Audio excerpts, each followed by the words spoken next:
The night began like any other. Laughter, crystal glasses clinking, and the faint hum of jazz echoing through the candlelit dining room. It was the kind of evening that Michael Trent lived for, curated, elegant, and filled with the sound of people admiring him. The dining table gleamed under the chandelier's soft light, its polished surface reflecting the carefully arranged silverware. Every detail, from the imported wine to the aged wood of the table itself, was a testament to Michael's success. To him, life was a performance, and tonight, he was center stage. At the head of the table, he sat with his usual air of practiced confidence, one hand resting casually on his glass while the other gestured grandly as he spoke. Michael was the kind of man who carried authority in every syllable, every smirk. He wore a navy suit tailored within an inch of perfection, the silk tie knotted just right. Across from him sat Eleanor, his wife of 11 years, poised, elegant, and quietly observant. She was the kind of woman who made people lower their voices when she entered a room, not because she demanded it, but because her calm presence did. Their guests, 2 investors, a lawyer, and their wives, laughed at Michael's jokes, raising their glasses in admiration as he told stories of success, ambition, and control. "You know what separates winners from everyone else?" he asked, cutting into his steak. "Discipline. I don't let emotions cloud judgment. People respect strength, not sensitivity." His words rolled off his tongue like gospel. He believed them, too, every word. He'd spent years building his empire on those very principles: dominance, precision, and control. To him, empathy was a weakness, and love was only useful when it didn't interfere with ambition. Eleanor listened quietly, as she always did. Her fingers rested gently on the edge of her plate, her fork untouched. To the guests, she looked serene, the picture of composure. To Michael, she looked decorative. But behind that stillness, her thoughts moved like a quiet storm.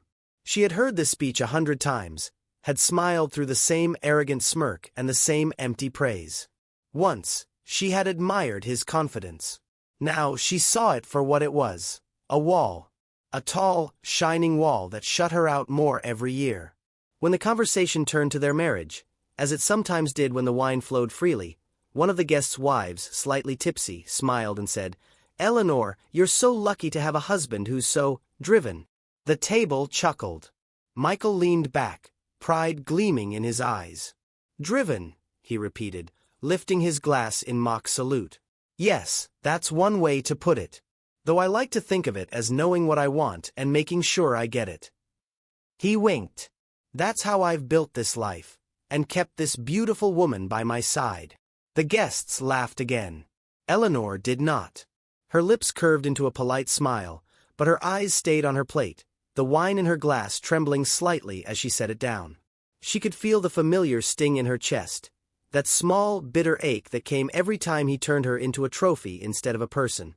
She had once believed his ambition would protect them both, that his hunger for success meant security, a life of comfort.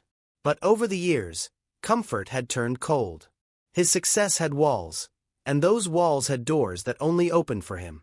The conversation around the table continued, lively and shallow. Michael thrived on it, the attention, the validation. His laughter filled the room, bold and booming, while Eleanor's silence lingered like the faint echo of a forgotten melody. When dessert arrived, a slice of lemon tart plated neatly beside a swirl of cream, she took one polite bite, then set her fork down. No one noticed her do it. No one saw the quiet resolve forming behind her eyes. Michael was telling another story, this one about how he'd fired a long-time employee earlier that day for underperforming. He described it with almost gleeful satisfaction, twisting it into a lesson about never tolerating weakness. The men at the table nodded approvingly. "You have to be ruthless sometimes," one said. "It's the only way to stay on top." Michael smiled, pleased with the agreement. "Exactly. Compassion has its place," he said, "but not in business, and not in leadership." That was the moment Eleanor realized she was no longer angry. She was empty. Anger had burned out long ago, leaving only quiet understanding. She looked at him, the man she had once admired, once loved, and saw not power but fear. The fear of losing control, of not being seen as perfect. And suddenly, she pitied him. not out of affection, but because she knew that kind of fear would eat him alive long after she was gone. When she finally stood up, her chair barely made a sound against the floor. She placed her napkin neatly on the table, the soft fabric folding like a closing chapter. The laughter continued around her, unaware, the conversation rolling on without pause. No one noticed that she wasn't smiling anymore, or that her glass remained half full. "Excuse me," she said softly, her voice almost drowned out by the clatter of forks. Only Michael heard her, glancing up mid-sentence. "Where are you going?" he asked, half distracted. "Just a moment," she replied. Her tone was calm, too calm. He shrugged and went back to his story. Eleanor walked down the hallway, her footsteps measured and light. She didn't rush. She didn't look back. The soft jazz from the dining room faded as she reached the end of the hall, where the lights dimmed and shadows danced against the marble. For the first time in years, she took a deep breath that didn't feel borrowed. Outside, the night air was cool against her skin. The sound of the city was faint but alive, a reminder that somewhere beyond the glass walls of Michael's world, life still moved freely. Back inside, the laughter continued, and Michael, too busy with his audience, didn't notice the faint click of the front door closing. By the time he realized she hadn't returned, the plates were cleared, the guests were leaving, and the wine glasses stood empty. He glanced toward the hallway, frowning, but said nothing. He assumed she'd gone to bed, as she often did when his charm outlasted her patience. He didn't know, not yet, that this time was different. Because when Eleanor left that table, she wasn't walking away from a dinner. She was walking away from a life she no longer recognized, from a man who measured worth in control, not compassion. And in that quiet exit, unnoticed and unannounced, she set in motion the one thing Michael could never manage, the unraveling of everything he thought he controlled. For the next few days, Michael assumed she was sulking. It wasn't the first time Eleanor had gone quiet after one of his careless remarks.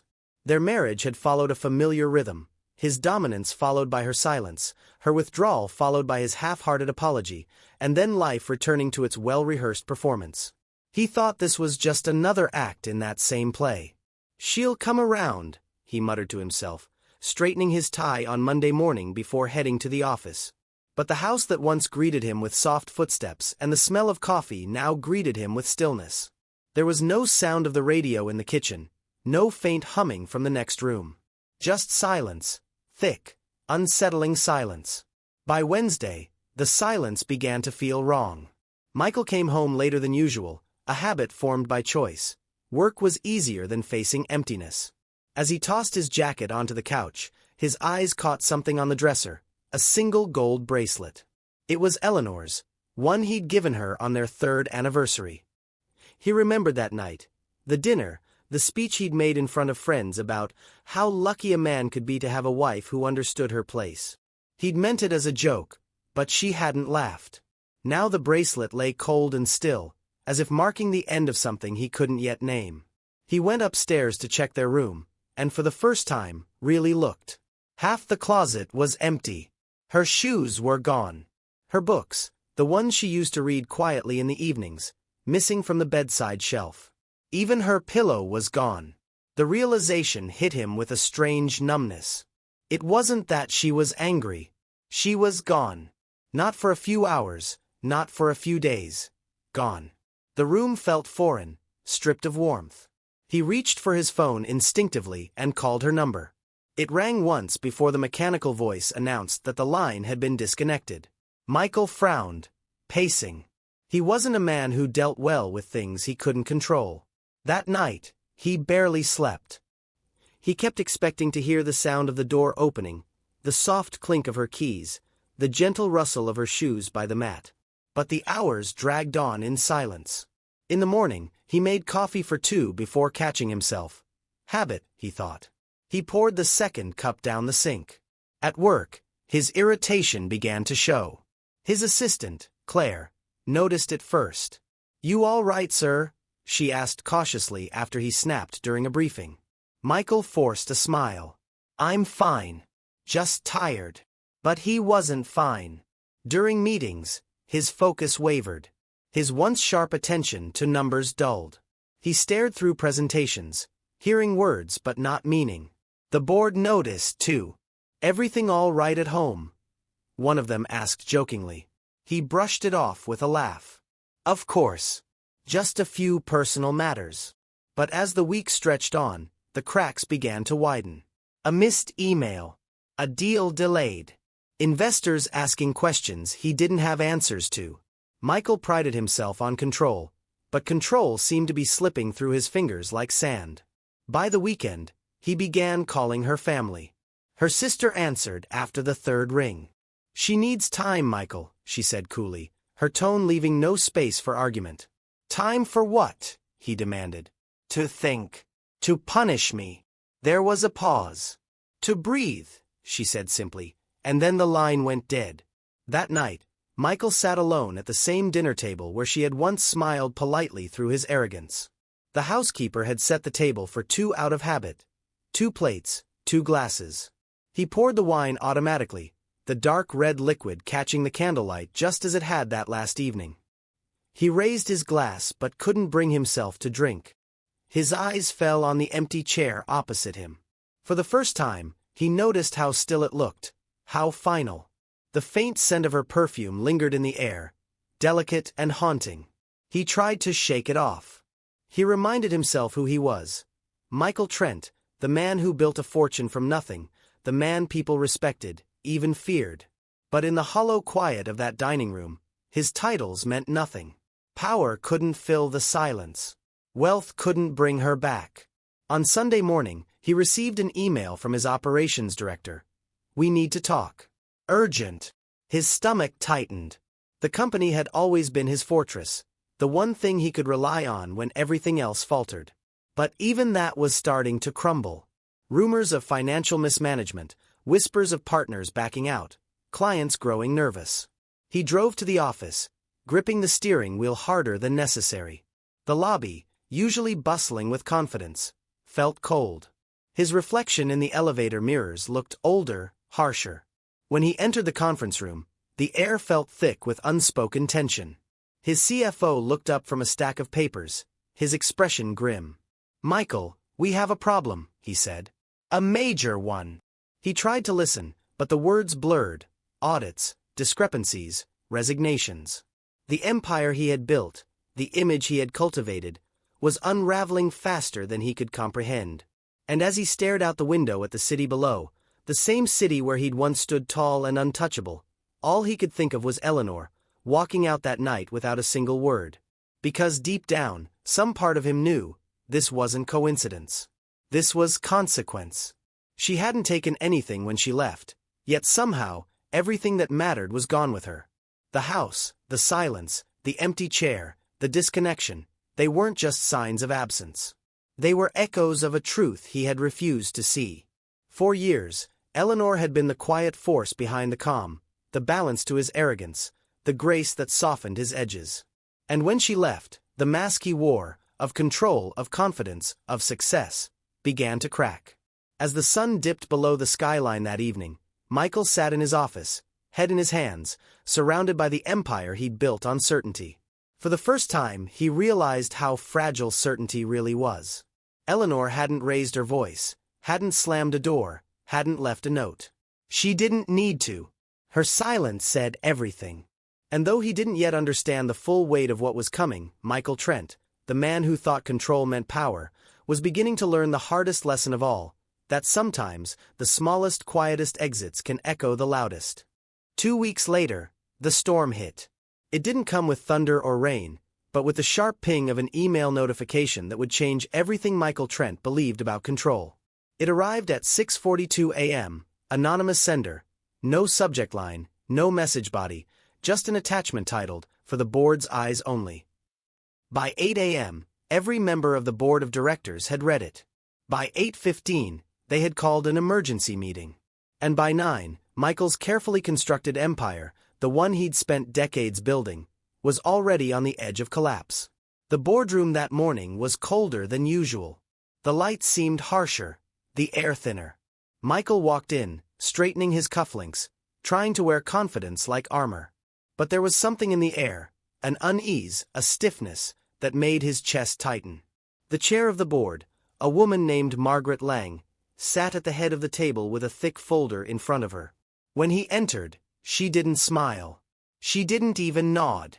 She simply slid the folder toward him and said, "We received something this morning, Michael. Perhaps you can clarify." Inside were printed documents, dozens of them. At first glance, they looked like standard reports, financial statements, internal memos, transaction summaries. But as he flipped through the pages, his heart began to pound.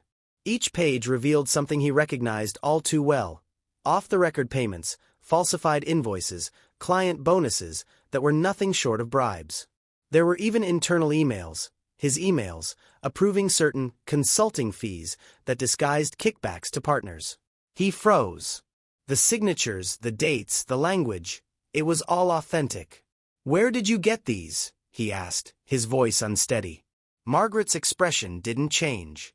"They were sent anonymously to every board member this morning, along with copies to several major media outlets."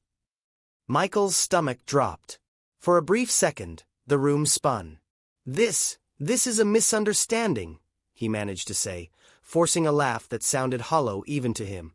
"Someone is clearly trying to sabotage me." But the board members didn't respond. They didn't believe him. He could see it in their eyes. Years of silent tolerance, of unspoken fear and quiet resentment toward his arrogance, were surfacing. They'd all known pieces of the truth. Now they had the whole picture.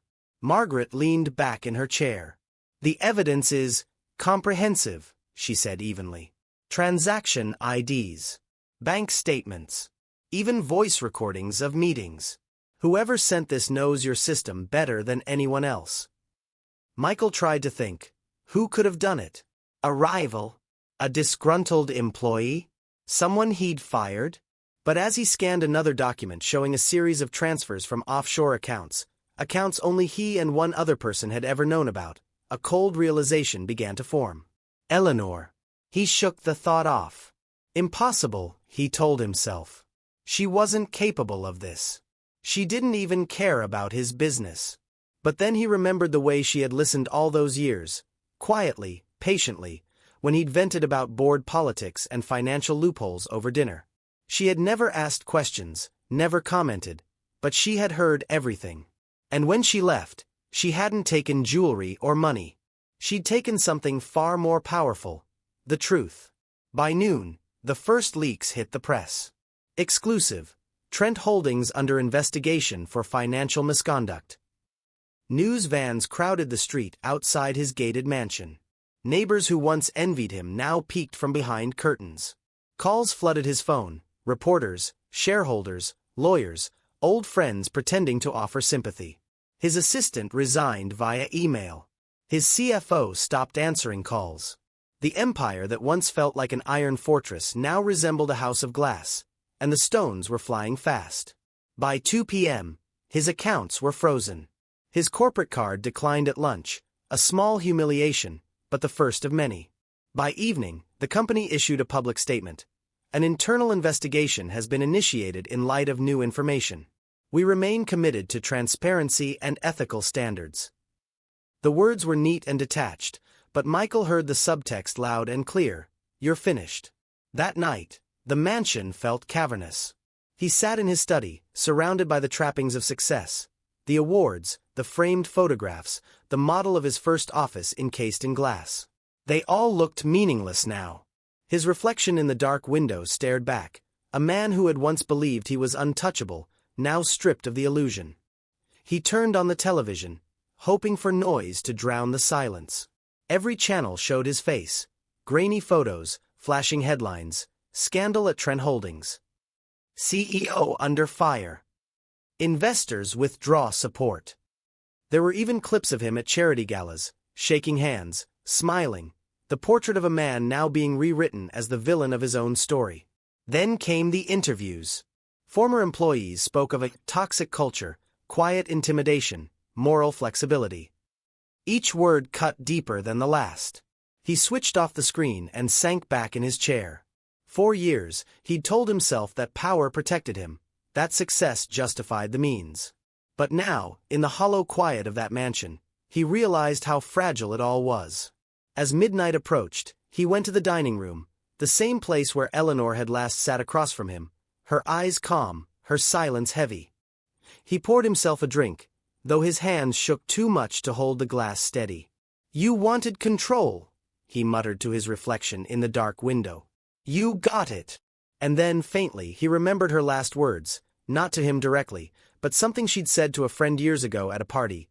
"You can't cage someone forever without eventually caging yourself." At the time, he'd brushed it off as sentimental nonsense. Now, it echoed like prophecy. In the following days, investigators arrived with warrants. The staff avoided eye contact. Even the house seemed to reject him. The creak of the floors, the flicker of the lights, the stillness of rooms once filled with her quiet grace. He found himself searching for traces of Eleanor, a note, a sign, a reason, but there was nothing. Just absence. And somewhere, maybe in another city, she was watching the news too. Not with bitterness, but with quiet closure. Because she hadn't destroyed him. Not directly. She had simply stopped protecting the version of him that needed lies to survive. The empire hadn't fallen because of a scandal. It had fallen because its foundation, his arrogance, his deceit, his blindness, had finally met the weight of truth. And as the world outside devoured the story of his downfall, Michael Trent finally understood the irony. The empire didn't crumble with explosions or betrayal. It fell with silence, the same silence Eleanor had carried out of their home 2 weeks earlier. That silence, he realized too late, wasn't absence. It was justice. That night, Michael sat alone in the dim light of his study, the room that once symbolized everything he believed he'd achieved. The mahogany shelves lined with awards, the polished plaques, and the framed magazine covers with his confident smile stared back like ghosts of another lifetime. Visionary of the year. The titan of modern finance. Michael Trent, the man who built an empire. The same headlines that once made him proud now felt like accusations. The phone on his desk wouldn't stop ringing, the harsh trill echoing through the silence like a reminder of a world closing in. Reporters, lawyers, investors, all of them wanted explanations, statements, reassurance that their golden boy hadn't turned to rust. But Michael didn't pick up.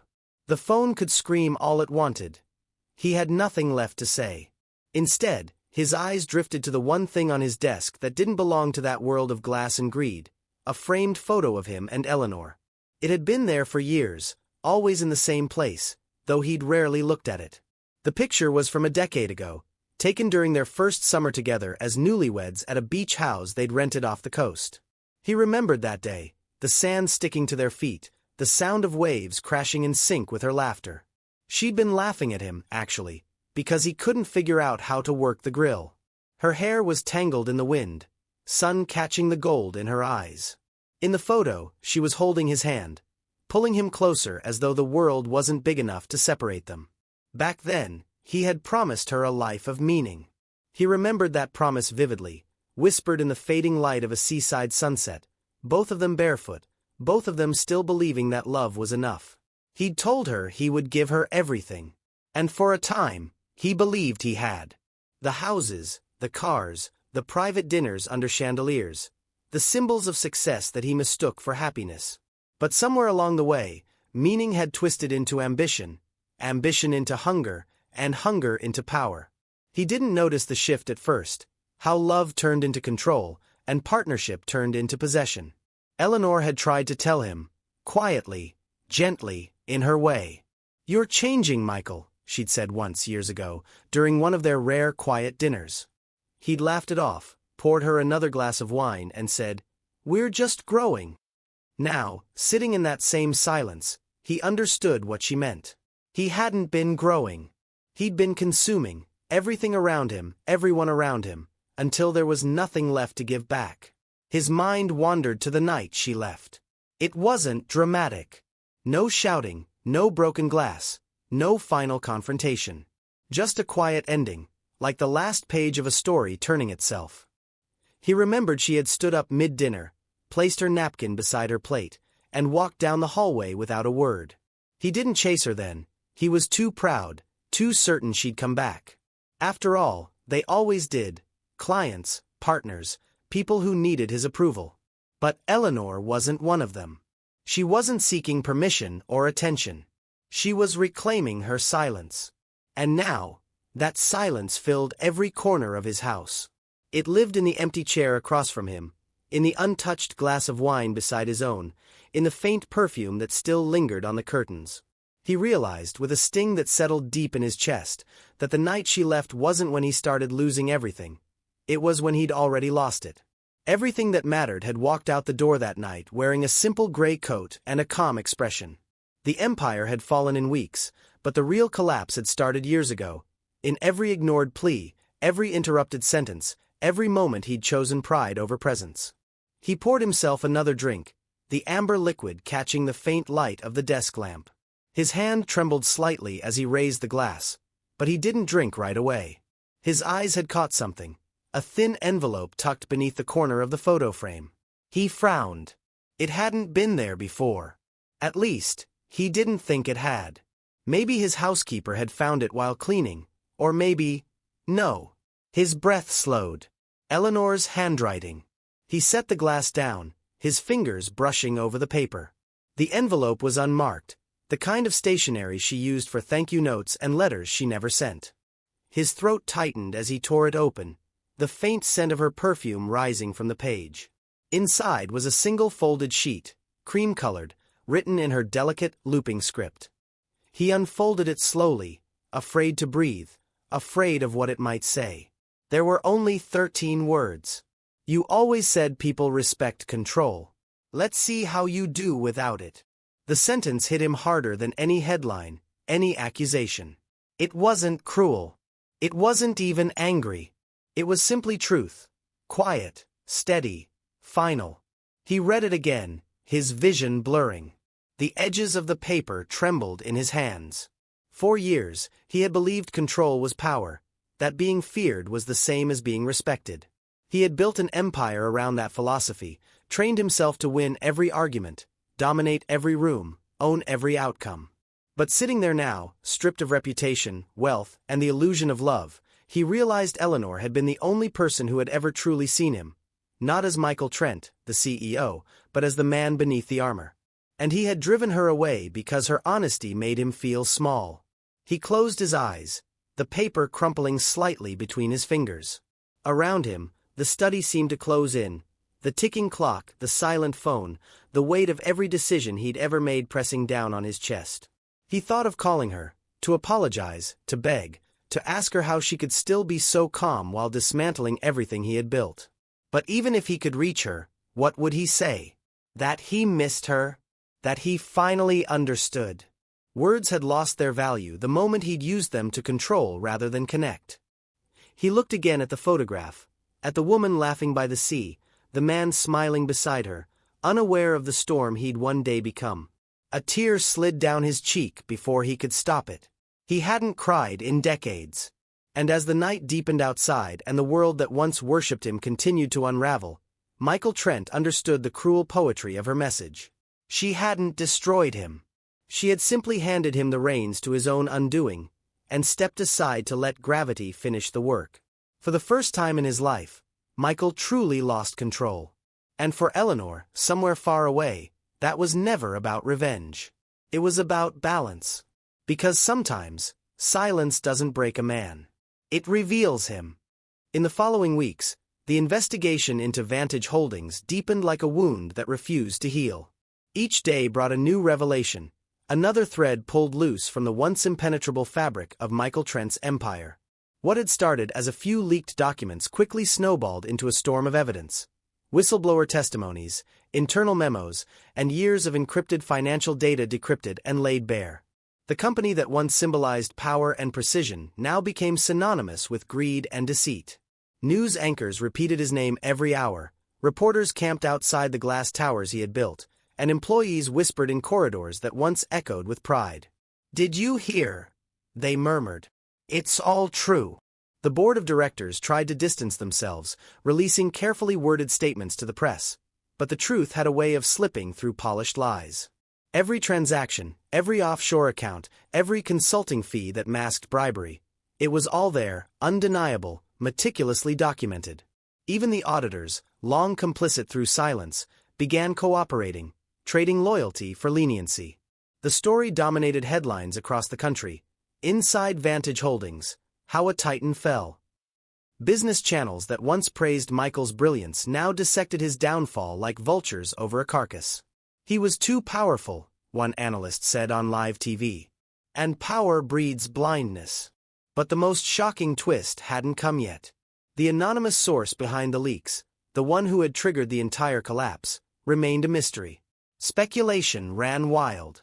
Some believed it was a disgruntled employee, others claimed it was a rival firm, or perhaps a government insider. Michael, meanwhile, sat in his crumbling estate, watching the chaos unfold with disbelief and anger in equal measure. His lawyers called daily, urging him to prepare for legal proceedings, but he barely listened. His mind was fixated on one question: who had betrayed him so completely? Then, one cold morning, the truth surfaced. A journalist from the Herald Tribune published an exposé that would become infamous. The headline read, "CEO's Wife Exposes Corruption Within Vantage Holdings." The article detailed how Eleanor Trent, the woman who had left that dinner table in silence, had quietly gathered evidence for months before her departure. She had copied every confidential document, every incriminating email, every signed ledger, backing them up on encrypted drives. She hadn't stormed out in anger. She had walked away with purpose. According to the report, Eleanor had worked with a corporate lawyer who specialized in whistleblower cases, ensuring every file was authenticated and protected. She didn't ask for money. She didn't seek fame. She simply handed the truth to the people who could bring it into the light. Michael read the article 3 times in disbelief. His hands trembled as he held the newspaper, the words blurring as though the ink itself rejected his denial. Eleanor, his Eleanor, had done this? The same woman he'd dismissed, belittled, ignored? The same woman who once stayed quiet to keep the peace? He wanted to believe it was a lie, a fabrication meant to humiliate him further. But deep down he knew. He remembered her quiet attentiveness, the way she'd listen without speaking, the way her eyes had softened when he lied to others but hardened when he lied to himself. She had seen everything. She had always seen him. The revelation hit the media like wildfire. Talk shows analyzed their marriage. Tabloids reprinted old photographs of them smiling together at charity galas, calling her the wife who brought down a king. Former colleagues came forward, describing Eleanor as polite, intelligent, and more perceptive than she ever let on. Michael's name, once uttered with respect, now became a punchline, a cautionary tale taught in business schools, dissected in documentaries, and whispered about in boardrooms. His accounts were frozen, his assets seized, and the mansion where he once entertained investors was sold off to cover legal costs. The empire that had taken him decades to build vanished in a matter of months. In the middle of that chaos, Michael tried to reach her. He didn't call. He couldn't bear to hear her voice, couldn't risk her silence on the other end. Instead, he did something almost poetic in its irony. He wrote her a letter. Handwritten, just as she had done before. The words didn't come easily. For hours, he sat at his desk, staring at the paper, the pen hovering above it. What could he say? "I'm sorry" felt too small. "I didn't know" felt dishonest. "I miss you" felt undeserved. In the end, he wrote simply, "Eleanor, I see now what you were trying to show me. You were right. You always were."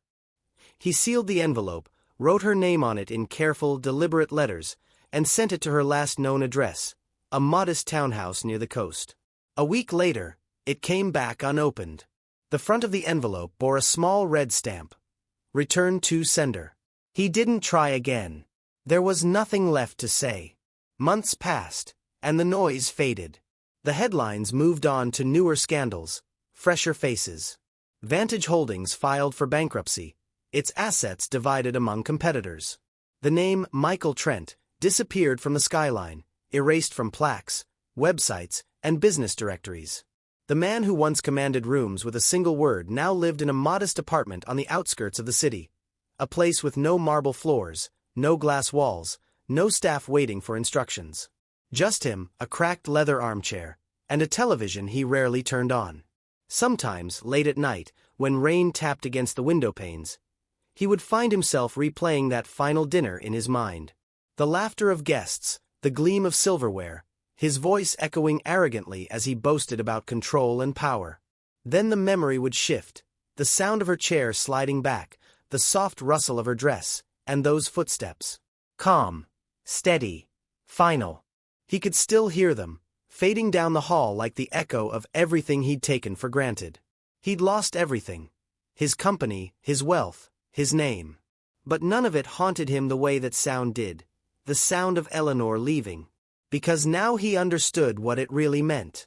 Her silence hadn't been weakness. It hadn't been surrender. It had been the beginning of his end, the moment she stopped waiting for him to change and chose to act instead. In that quiet, in that dignity, lay the truest kind of justice, the kind that doesn't shout, doesn't seek vengeance, but simply walks away, leaving the guilty to face their own reflection. And as the rain fell heavier outside, Michael Trent finally whispered the truth he had avoided all his life. "You were right, Eleanor," he said to the empty room. "You didn't destroy me. I did."